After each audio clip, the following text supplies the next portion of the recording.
Así es, y a esta hora continuamos con este periodo de entrevistas. Bien adelantábamos que el día jueves se instalará la Comisión Nacional de Reformas Electorales. Es por eso que ya nos acompaña aquí en nuestros estudios el magistrado del Tribunal Electoral, Luis Guerra. Bienvenido, gracias por estar aquí con nosotros. ¿Cómo está? Gracias, muy buenos días, Joanny, muy buenos días, Fabio. Gracias por la oportunidad que le brindan ustedes al Tribunal Electoral de poder dirigirse, sobre todo a la ciudadanía de este país, a fin de que tenga desde ya el conocimiento de qué es lo que se aproxima, qué es lo que está haciendo el Tribunal Electoral, qué es lo que es realmente la Comisión Nacional de Reformas Electorales, para que tengan un manejo desde ya sobre las próximas elecciones 2029, 6 de mayo de 2029. Creo que es el espacio, ustedes como medio cumpliendo esta función, y que realmente es de satisfacción para nosotros podernos dirigir a la ciudadanía para que sepan a qué nos vamos a abocar. Diríamos, Fabio, que es el punto de partida para conocer entonces el rumbo político de las próximas elecciones, pero vamos a hacer un repaso, magistrado, de quiénes estarían conformando esta comisión. Ok, la comisión, lo primero que tenemos que mencionar es que se divide en dos fases: los miembros que tienen derecho a voz y los miembros que tienen derecho a voto. Los que tienen derecho a voz, el Tribunal Electoral, representado en la comisión por el magistrado presidente, tiene derecho a voto solamente cuando hay un empate sobre la votación de determinado tema. De ahí vienen los partidos políticos, tienen derecho a voz, el representante de libre postulación tiene derecho a voz, y la Fiscalía Electoral, en los temas que le competen a la Fiscalía Electoral, tienen derecho a voz. Los que no tienen derecho a voz, el representante del Ejecutivo, representante del Legislativo, representante de los partidos en formación. Hay cerca de 17 representaciones que no tienen el derecho a voz en esta comisión. Y para hacer docencia, magistrado, y para toda nuestra audiencia, este es un proceso que se instala una vez se termina un periodo electoral para hacer revisión de cómo fue la contienda pasada y afinar mucho más las reglas del juego para la próxima contienda electoral, que usted nos dice será 6 de mayo del 2029, y establecer así las reglas del juego. Pero ¿cuánto tiempo debe tardar este análisis de la comisión? Y al final los pasos siguen hasta la Asamblea Nacional, ¿verdad? Sí, gracias. Mira, es importante señalar que es el único país de América Latina que tiene este sistema, que se somete el mismo tribunal con la sociedad civil a este escrutinio de poder revisar las normas electorales y hacer una revisión de qué cosas no salieron como se esperaba y poder mejorar el proceso democrático. Esta comisión se instala este jueves y dura aproximadamente un año. Cuando el proyecto ya quede listo, el Tribunal Electoral con sus técnicos revisa cada norma que haya sido sometida a este escrutinio para que no contraste con la Constitución, que cuando llegue a la Asamblea Nacional vaya lo más limpio posible, y que los diputados de la Asamblea, que quienes son los que finalmente aprueban esto, porque ese es su derecho constitucional como órgano del Estado, aprobar reformas de las leyes, el proyecto no sufra, lo descabellan allá, que le quiten normas que la sociedad espera que se aprueben, pero bueno, en el legítimo derecho que tiene la Asamblea Nacional no lo hacen. Nosotros esperamos en esta ocasión que las normas que sufran modificaciones y que sean en beneficio del proceso democrático y que van a ser trabajadas por un año, realmente sean aprobadas por los honorables diputados de la Asamblea. Usted habla de que no sufran modificaciones descabelladas, sin embargo, esto queda en la teoría prácticamente, porque en la práctica hemos visto que históricamente sufre de todo en el Pleno de la Asamblea Nacional las modificaciones, aún con la participación de los propios representantes de los partidos políticos. Hablaba detrás de cámara, ¿esto no desanima un trabajo hecho durante todo un año? Por supuesto que desanima a los representantes de la sociedad civil, desanima a los magistrados y desanima al país entero, porque se trabaja muy fuerte. Y yo creo que en esta ocasión, yo creo que la Asamblea, hay cosas que tienen que pasarse. Mira, en la Comisión 2019, la que se instaló para ese proceso electoral, por ejemplo, en el tema de la igualdad de género, se presenta la igualdad de género.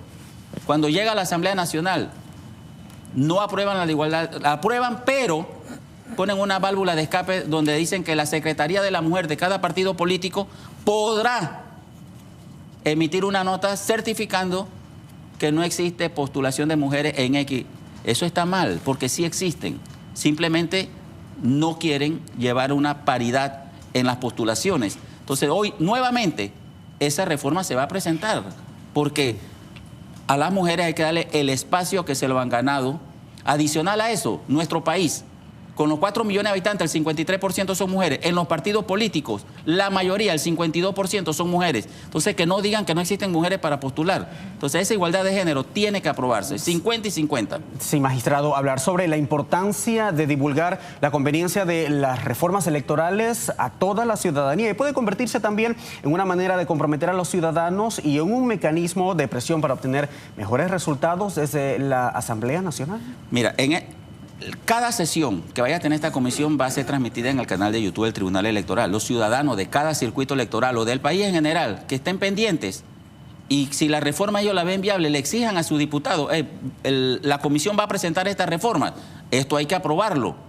Hay temas fundamentales que tenemos que ver en eso. Mira, ejemplo, el artículo 33 del Código Electoral establece que los funcionarios que no se separen de sus funciones 5 días después de publicado en el boletín electoral no pueden correr, se le inhabilita. ¿Pero qué sucede? Lo inhabilitamos, pero los partidos políticos, como dejan reservas, entonces lo postulan en las reservas. Una vez que el ciudadano sea inhabilitado, no puede correr ni por reserva ni por ningún otro mecanismo que el partido político desee. Queda inhabilitado. ¿Qué tenemos que presentar? Se le exige a los funcionarios públicos que se separen cuando van a correr por el partido político. Pero si van a correr por libre postulación, no tenemos nada en el código que diga cuándo ese funcionario que va a correr por la libre postulación, cuándo tiene que separarse. Eso tenemos que revisarlo. Eso también. Tenemos que revisar, y es fundamental, porque la ciudadanía criticó mucho esta situación. Los candidatos de libre postulación o candidatos independientes, algunos pertenecían a partidos políticos y corrieron. Entonces tenemos que definir bien quiénes son realmente las personas de libre postulación o candidatos independientes. Ahora bien, si le decimos a lo de los partidos políticos que no pueden correr por libre postulación, viceversa, entonces lo de libre postulación tampoco pueden ir a buscar votos a los partidos políticos. Esto se va a plantear, magistrado. Se va a plantear, tiene que plantearse. Pero y así era anteriormente. ¿Cuántas postulaciones puede un ciudadano entonces Este es un tema interesante, licenciada. La Corte Suprema ventiló este tema y dijo que no era inconstitucional que el ciudadano pudiera optar por una o dos más. Lo que hizo el Tribunal Electoral, y en buena hora lo hizo, es que si usted corre por 1, 2, 3 cargos y gana todo, solamente puede ejercer uno de los cargos en el cual salió electo. Y hemos visto aquí en varios casos tenemos de ciudadanos. Alberto Ticas, en San Félix, alcalde y representante, él decidió correr o ejercer el cargo de alcalde. Y así tenemos diputados que han salido para representantes y diputados y se han quedado con la diputación y dejan a sus suplentes ejerciendo entonces la representación. Y eso también se va a plantear en este proceso de reformas, magistrado, porque vimos incluso en la última contienda que hubo quienes se postularon para presidente, para diputados, para alcalde y demás. ¿Esto, cómo usted lo ve, también formará parte del planteamiento? No debe de formar parte del planteamiento porque hubo una manifestación, un pronunciamiento de la Corte Suprema diciendo que esto era viable. Y si es viable, entonces no, es el derecho de la persona de elegir y del ciudadano de ser elegido. Más bien, se le hace un llamado a la ciudadanía, porque tenemos que ver el rol que cumple el ciudadano en nuestro país, que es el responsable final de elegir. Entonces, si usted ve que una persona está corriendo A, B, C y D, entonces usted haga su propio escrutinio. ¿Es esto bueno? ¿Es esto malo?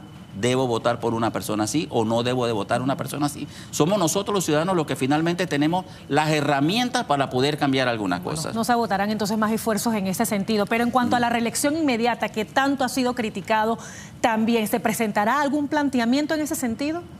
Nosotros como tribunal no lo tenemos en la agenda.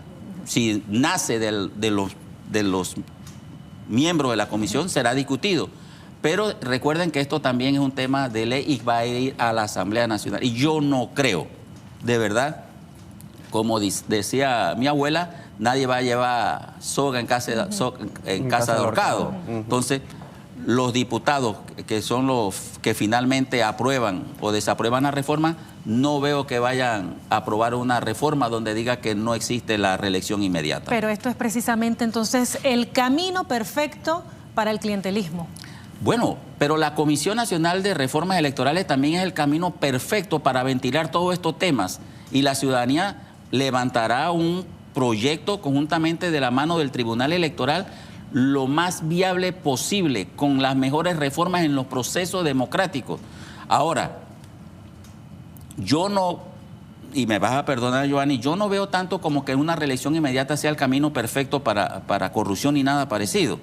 Yo creo que si la persona que fue elegida por la comunidad, llámese diputado, llámese alcalde, llámese representante, ejerce sus funciones en beneficio de la comunidad, y hablando de los diputados, en beneficio de la nación, con leyes que favorezcan al país, yo creo que sí, la ciudadanía le puede dar el voto de confianza en una reelección. Pero por eso manifesté que es el ciudadano el que tiene la herramienta para cambiar o no cambiar el status quo que tenemos actualmente. Y hablando sobre los resultados de estas últimas elecciones, magistrado, es una realidad que diputados por libre postulación lograron más curules en la Asamblea Nacional, por ejemplo. Pero ahora, al presentar el resultado de esta Comisión de Reformas Electorales, ¿cuál es su opinión al respecto? ¿En la Asamblea Nacional los diputados de los partidos tratarán de cerrar la puerta a, por ejemplo, el residuo que ha permitido más curules de la libre postulación? Yo creo que sí lo van a... Es una lucha por el poder. Como usted manifestó, los candidatos de libre postulación, un número significativo en la Asamblea Nacional. Ellos están representados en la mesa de reformas. Ellos van a pelear sus conquistas. Nadie gana una conquista para perderla posteriormente. Y por lo menos tenemos en la comisión todos los sectores representados. Y yo creo que la comisión juega un rol fundamental. Hay personas con mucho conocimiento en materia electoral, y va a salir un documento bueno para la ciudadanía, que es lo que finalmente merecen una democracia, si no perfecta, por lo menos buena, para que todos vivamos en un país tranquilo. Eso es lo que yo puedo manifestarle a tu pregunta, Fabio. En cuanto a las donaciones, el tope de las donaciones también, de las distintas campañas que han sido también tan cuestionadas, magistrado, ¿qué se tiene planificado? ¿O lo traerán a la mesa? Puede que se traiga a la mesa, como se va a traer el tema del subsidio postelectoral. Nosotros como tribunal vamos a presentar el caso de que se ha visto mucho que los diputados de libre postulación no acceden a una parte de su... ¿Y lo donan? Sí, lo donan al Senacid, pero eso lo vamos a llevar a la mesa porque el Tribunal Electoral no es el ente que debe decir a quién le dan la diferencia. Si un diputado no quiere aceptar, eso tiene que regresar al Estado. Y porque esos son dineros de todos los panameños, y no es el Tribunal Electoral el que tiene que decir se lo vamos a dar a Senacid, se lo vamos a dar al IPE o se lo vamos a dar. No somos nosotros. Esa norma está actualmente así, pero eso tenemos que modificarlo. Esos dineros tienen que regresar al Estado porque son parte del erario público. Oiga, magistrado, y a propósito de este tema del financiamiento y el subsidio, todos los que debieron entregar sus informes de donaciones, ¿ya lo hicieron? ¿Los gastos de campaña? ¿Todos hay un grupo significativo que no presentó. Ellos se les está enviando el expediente a la Fiscalía Electoral para su respectiva investigación y las sanciones. Mira, otro tema importante, Fabio y Giovanni, que lo vamos a presentar, es el tema de la subsistencia de los partidos políticos con el 2% de los votos válidos en la última elección. La Constitución Nacional, en el artículo 138, establece que hasta un máximo del 5% para que... Y nosotros vamos a plantearle a la mesa que ese porcentaje de subsistencia se eleva al 5% y no 2%. Hay partidos que con el 2% están subsistiendo, y representa una carga económica para el Estado y para todos los panameños, porque al subsistir con el 2% hay que financiar y hay que dar ese subsidio postelectoral. Yo creo que el Estado tiene que mirar hacia allá. Nosotros como Tribunal Electoral tenemos que mirar, pues no podemos seguir despilfarrando los dineros de todos los panameños en estos partidos que subsisten con un 2%. Elevarlo, y tanto para la subsistencia y también para la formación.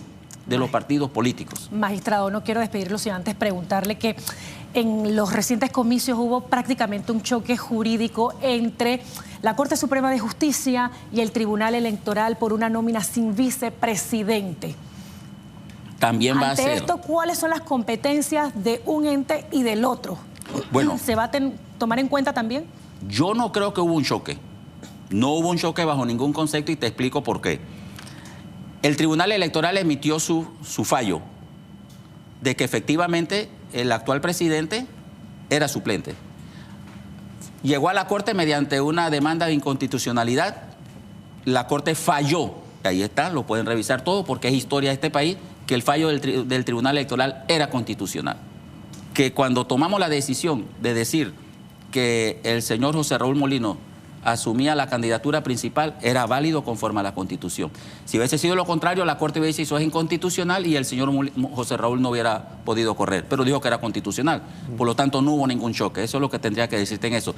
Pero eso se va a revisar en el sentido de que tiene que quedar claro en el Código Electoral estas circunstancias, cómo se subsanan. Y hemos conversado con los técnicos del Tribunal Electoral que darse ese caso tanto para los candidatos de los partidos como lo de libre postulación, de darse una situación donde el candidato principal quede inhabilitado por alguna circunstancia o ni Dios lo permita por causa de muerte, como el segundo es el que sube, o si se le brinda al partido político o a lo de libre postulación, ¿quién asume el cargo principal? Eso lo vamos a tener que discutir porque, como usted señaló, sí creó una incertidumbre. Aquí llegamos al viernes 3 de mayo sin tener un candidato presidencial por el partido realizando metas. Eso no puede volver a suceder en este país. No podemos estar en agua esperando que una nómina se complete tal como sucedió el año pasado. Bueno, muchísimas gracias, magistrado Luis Guerra del Tribunal Electoral. Gracias a ustedes por permitirnos dirigirnos a la ciudadanía y decirle a los ciudadanos que estén pendientes de cada reforma que se hace, porque al final del día es el país el que se beneficia o el que se perjudica con lo que se apruebe en la Comisión Nacional de Reformas, y una vez que llega a la Asamblea Nacional, si sufren modificaciones que no benefician al país. Entonces todos tenemos que estar pendientes porque la democracia es de todos. La democracia es de todos. Gracias, magistrado. Entonces, el próximo jueves, ¿a qué hora? A las 4 de la tarde estaremos instalando la Comisión Nacional de Reforma, y en el día de hoy es la primera reunión con los partidos políticos, la reunión que se conoce como Consejo Nacional de los Partidos Políticos. Muy bien, muchísimas gracias, magistrado, por venir a Noticias AM y acompañarnos, abriendo un poco el compás sobre la instalación de la Comisión de Reformas Electorales. Será el jueves de cara al próximo torneo electoral que será el 6 de mayo del 2029.